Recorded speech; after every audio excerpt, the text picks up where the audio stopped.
Okay, this speck on the lens is gonna distract me. That's better. So, I have officially shot my first World Cup.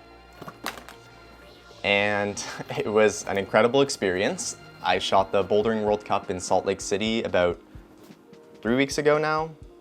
3 weeks? Yeah, today is May 19th. And that was about 3 weeks ago. So yeah, it was an incredible experience, and I want to break down a little bit more about my own personal experience as a photographer there and how I managed to get to this point. Tell you a little bit about what it was like to actually be in person at a World Cup, shooting on the biggest stage for climbing aside from the Olympics. So let's get into it. So as you can imagine, I was extremely excited when I saw that my credentials got approved. I applied through the IFSC media portal as a working photographer for the Canadian Press, not the Canadian Press company, but as a Canadian Press member. I went as a freelancer, shooting for my own channels, and I was really excited for the whole experience because this was a big step up from the biggest competition I had done previously, which was Canadian Nationals in 2022. At the start of the year, I saw the list of different competitions that the IFSC released, their schedule for the year, where they'd be hosting different comps. Unfortunately, I realized that Salt Lake City would be the only North American competition happening throughout the entire year, which meant that I really had to seize the opportunity and apply for Salt Lake City because I personally can't afford to do many international competitions this year. So my credentials for the competition got approved 3 weeks in advance, which is the IFSC standard procedure. I booked my flights pretty much right away. I landed in Salt Lake City Thursday night, the night before the qualifiers. As with any competition, my priority was really making sure I did a good job with coverage, so shooting a lot of the competitors who probably were going to be making it into the next round, making sure I caught a lot of the tops and the celebrations afterwards. Most importantly, making sure I had a lot of the logos in the background to really show what event I was actually shooting at. So there were these great banners across the top of the wall that had the IFSC logo, the Salt Lake City 2024 logo, the logos of a bunch of the sponsors. So these are really important things to capture even in the backgrounds of your photos. I'll be putting a bunch of my photos on screen throughout this video, but specifically from qualifiers, I can show you that the lighting conditions weren't necessarily ideal. There were certain sections like the slab on the far left side or corners of the wall that weren't perfectly lit and weren't necessarily the most aesthetic to shoot. So I was doing my best just to do good coverage and make sure I got people trying those problems still. I didn't want to just entirely avoid those problems because if you're shooting only the same climbs, honestly, it would be a bit boring in the aftermath when you put all the photos together and try and make a nice amalgamation of the pictures you took throughout the round. It was really great. They had the format where there were replica boulders, so 2 boulders side by side. The reason they do this is so they can really run through the field as quickly as possible and make sure they can just get each competitor to do a group of 5 boulders, but when they have 2 sets of the same 5 boulders, they can get the field all the way through much quicker. So the men's qualifier round actually ran quite quickly and smoothly, even though there were a lot more people on the wall at once, which sometimes isn't the best because it results in just a ton of stuff in the background, other competitors, people falling, people brushing, things like that.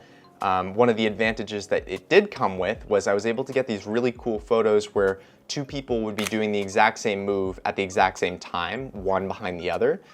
So it almost looked like a cloning effect, and oftentimes these 2 people would be from the same country. So my favorite photo from qualifiers I actually got was this photo of Tomoa and Serato and Raku, who were doing the exact same move on the 2 replica boulders, one behind the other. And people seemed to really enjoy that effect. So like I said before, I really can't stress enough how great the setting was at this event. The setters at any World Cup are world class. They have certain credentials that they need to meet in terms of being head setters for their own national competitions. And the setting team that they put together ends up being extremely strong and also quite diverse with people from different countries. So after qualifiers, I was really thrilled. Even though my photos weren't necessarily the best, I edited them and I edited them and turned them around as quickly as I could, kind of like I do with client work. This wasn't a requirement, it was just something I found myself doing. I put my top 10 favorite photos on my own Instagram, and then on my Instagram story, I started basically spamming all the other photos that I thought were good enough and things that I really liked. And I was tagging each competitor that I knew at least, the competitors who either were making it into semifinals in that top 20 group, or even the ones that didn't seemed to really enjoy just resharing the stories to their own. This kind of put my heart at ease a little bit. I was honestly still a little bit nervous that the photos I had gotten weren't good enough or weren't at like the World Cup level, but I was really pleasantly surprised that a bunch of very, very high level competitors who have had incredible photos by incredible photographers taken of them in the past still reached out to me and told me they really enjoyed the photos and were asking if they could have them or use them for their own personal Instagram updates.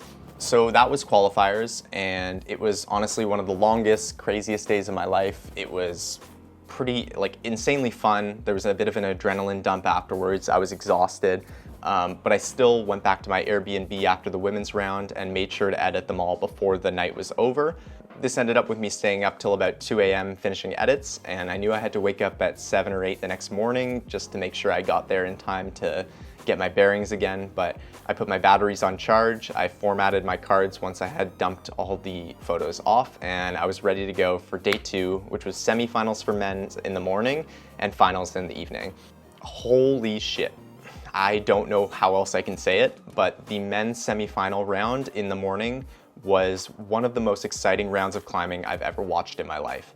So much was going on in one round, and from a photography perspective, I actually found myself with subjects everywhere you looked. I looked to one side, I saw Jakob Schubert screaming, getting super excited about just topping a problem. I looked to the other side, I saw Yannick Floé topping a men's boulder 3 that had seen maybe one top before it.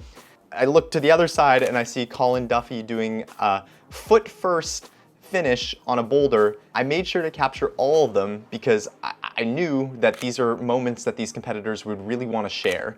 I'm super comfortable in a bouldering competition environment, and I knew if I didn't let the star-studdedness of it all get to me, I could just really capture the great moments, and that's what happened. I was able to get some incredible moments, all the things that I was saying, and honestly, at the end of the round, halfway through the day, I realized when I was looking through my photos and picking my selects that these were some of the best photos, competition climbing photos for sure, that I had ever taken. So when I was done editing and choosing my own personal top 10 photos for my Instagram post and posting these extra photos to my story for the men's semifinal, I had probably 2-3 hours before the men's final started afterwards. So I stepped out from behind the media curtain and was watching the setters put up the problems like I often do at even local competitions, and watching them tweak them and try them, and so I could really understand what to expect with some of the movements. This has become standard practice for me, and obviously it looks a little odd if you're just standing there watching because I'm around the same age as a lot of the competitors, so I can get mistaken pretty easily for somebody that could be competing. But luckily, since it was a men's final and there were only 6 competitors, people are very aware of who those people are, and I am certainly not one of them.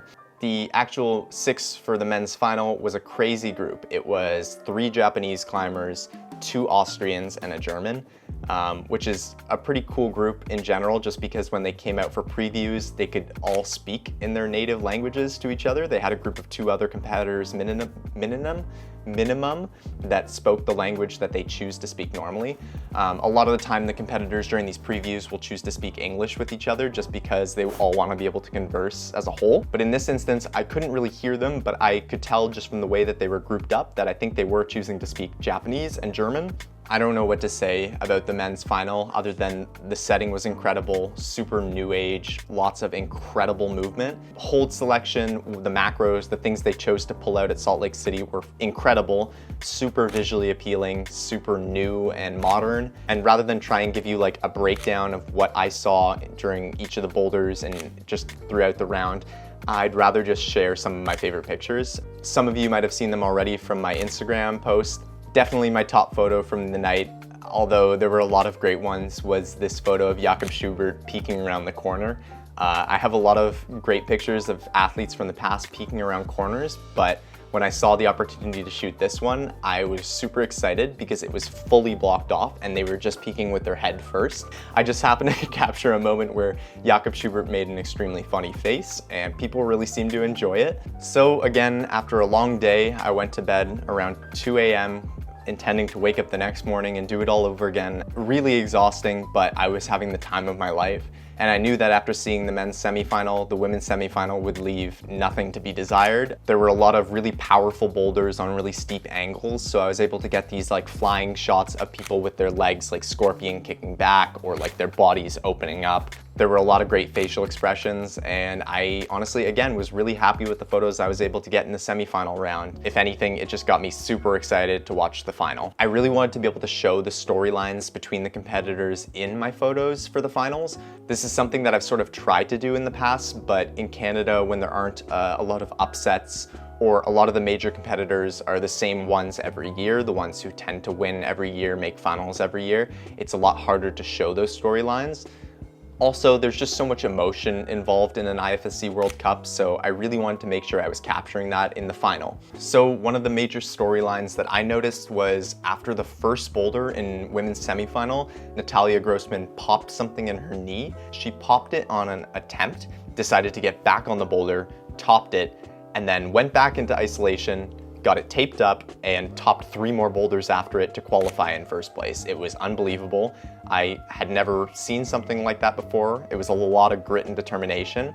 But for me, in my mind as a photographer, that was a storyline I wanted to share because everyone was wondering between semifinals and finals, would she, won't she compete? So when she decided to compete and I saw her coming out for the first boulder, I made sure that I was gonna capture every facial expression, every smile, every grimace, whatever it took.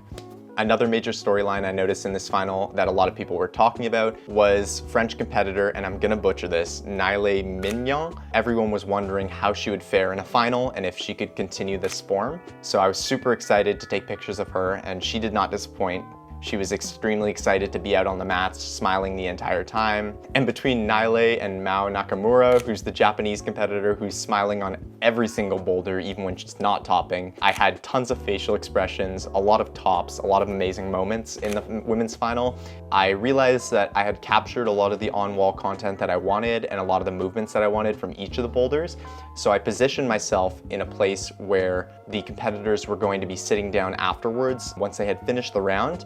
And I was lucky enough to capture this incredible moment where Naile realized she would be on the podium, and her and Oceana McKenzie shared this really emotional moment, hugging, and it was an extremely powerful moment, a photo I was really happy to get, probably my favorite photo from the round. Surprisingly, it was off the wall.